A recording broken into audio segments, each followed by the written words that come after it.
Halo, perkenalkan nama saya Agatha Felixnika dengan NIM E110120101006. Pada kesempatan ini saya akan menjelaskan mengenai pengantar ilmu jurnalistik sebagai tugas ujian tengah semester. Selamat menyaksikan. Soal yang pertama, jelaskan apa itu jurnalistik dan mengapa jurnalistik menjadi bagian dari komunikasi massa. Jurnalistik merupakan suatu kegiatan mencari, mengolah data, mengumpulkan fakta dan data untuk dijadikan menjadi sebuah berita. Nah, jurnalistik dan komunikasi massa memiliki kaitan yang sangat erat, di mana seorang wartawan atau jurnalis menyampaikan berita kepada khalayak melalui komunikasi massa dalam bentuk media massa, di mana media massa ini digunakan sebagai perantara untuk menyalurkan informasi kepada khalayak secara cepat. Contoh media massa tersebut misalnya surat kabar, elektronik, dan juga siber.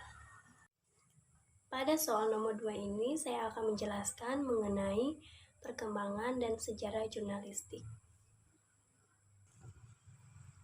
Seperti yang kita ketahui, sejarah aktivitas jurnalistik pertama kali dilakukan pada zaman Nabi Nuh, di mana pada saat itu Nabi Nuh mengutus seekor burung merpati untuk melihat kondisi air yang sedang terjadi banjir.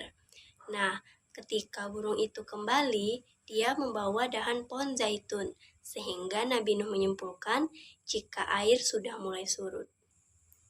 Setelah itu, literatur tentang jurnalistik mengacu pada Akta Diurna, yaitu pada masa pemerintahan Kaisar Julius Caesar pada tahun 44 sampai 100 sebelum Masehi.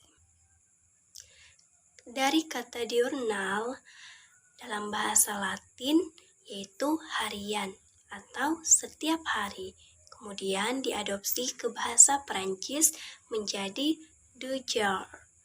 Dalam bahasa Inggris diubah menjadi journal yang berarti hari, catatan harian atau laporan.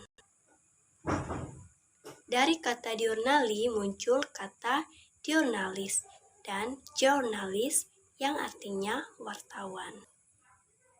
Pada abad ke-8 tahun 911 Masehi di Cina muncul surat kabar cetak pertama dengan nama King Pao yang berarti kabar dari istana.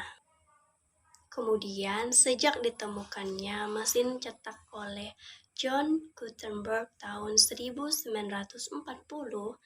surat kabar cetak yang pertama kali terbit teratur setiap hari adalah Oxford Gazette di Inggris tahun 1665 Masehi. Selanjutnya, surat kabar ini berganti nama menjadi London Gazette, dan ketika Henry Muddiman menjadi editor untuk pertama kali, dia menggunakan istilah newspaper. Pada masa antara tahun 1880 sampai 1900 terdapat berbagai kemajuan dalam pemberitaan jurnalistik. Pada tahun 1893, surat kabar di Amerika Serikat menggunakan tinta warna untuk komik dan beberapa koran di edisi hari Minggu. Pada tahun 1899, mulai digunakannya teknologi merekam ke dalam pipa. Pada tahun 1920, surat kabar dan majalah mendapat pesaing baru dalam pemberitaan dengan maraknya berita di radio. Pada tahun 1950-an, perhatian masyarakat mulai teralih karena di sini mulai muncul televisi. Pada tahun 1970 sampai 1980, di sini perkembangan teknologi komputer mulai berjalan.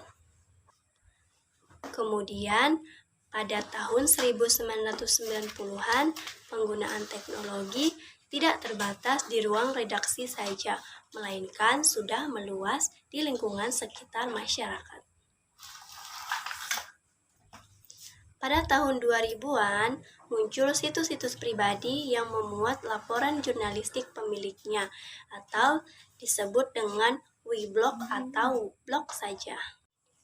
Pada soal nomor 3 ini, saya akan menjelaskan mengenai fungsi pers menurut Undang-Undang Nomor 40 Tahun 1999 Pasal 6. Di sini, pers memiliki beberapa peranan penting, yaitu ada 5 poin. Yang pertama, memenuhi hak masyarakat untuk mengetahui. Artinya, berita yang disampaikan harus selalu terupdate di setiap hari. Hal ini agar setiap informasi bisa diketahui oleh masyarakat sekitar. Yang kedua, menegakkan nilai dasar-dasar demokrasi, mendorong terwujudnya supremasi hukum dan HAM, serta menghormati kebinekaan. Artinya, berita yang disampaikan harus secara menyeluruh tanpa terkecuali memandang perbedaan dalam masyarakat tertentu. Hal ini dapat berpedoman dengan adanya nilai-nilai dasar demokrasi sehingga bisa terwujudnya supremasi hukum.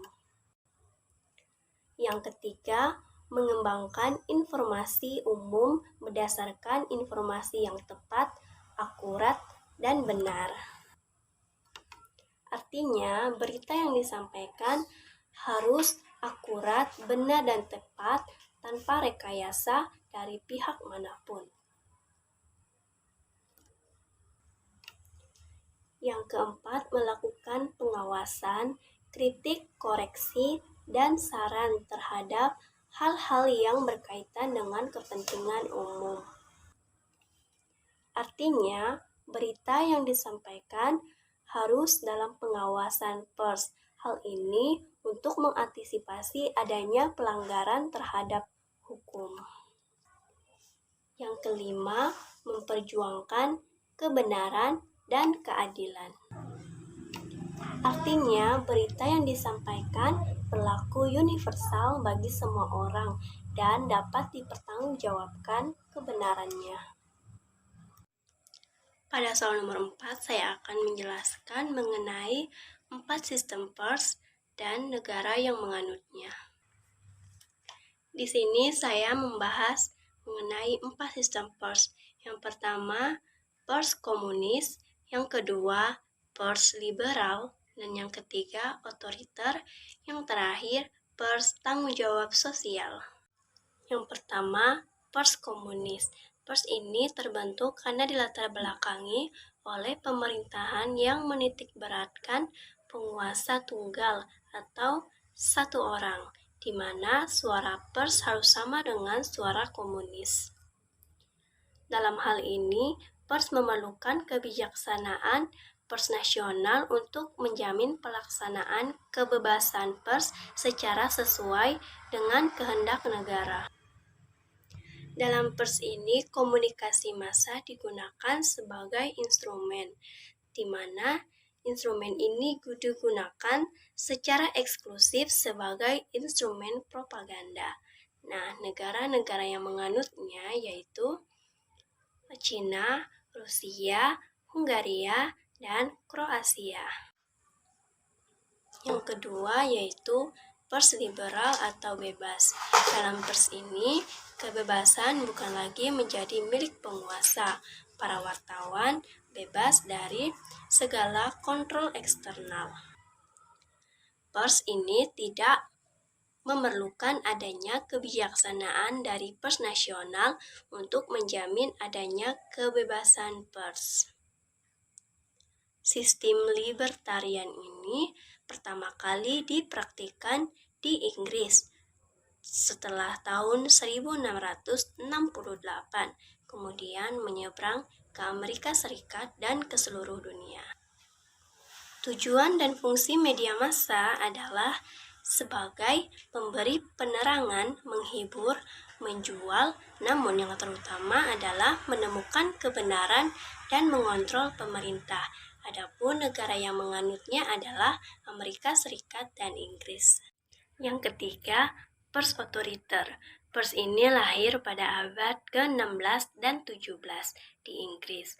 Menurut teori ini, pers mempunyai fungsi utama yaitu melayani dan mendukung serta mengembangkan kebijaksanaan pemerintah yang sedang berkuasa dan mengabdi kepada negara.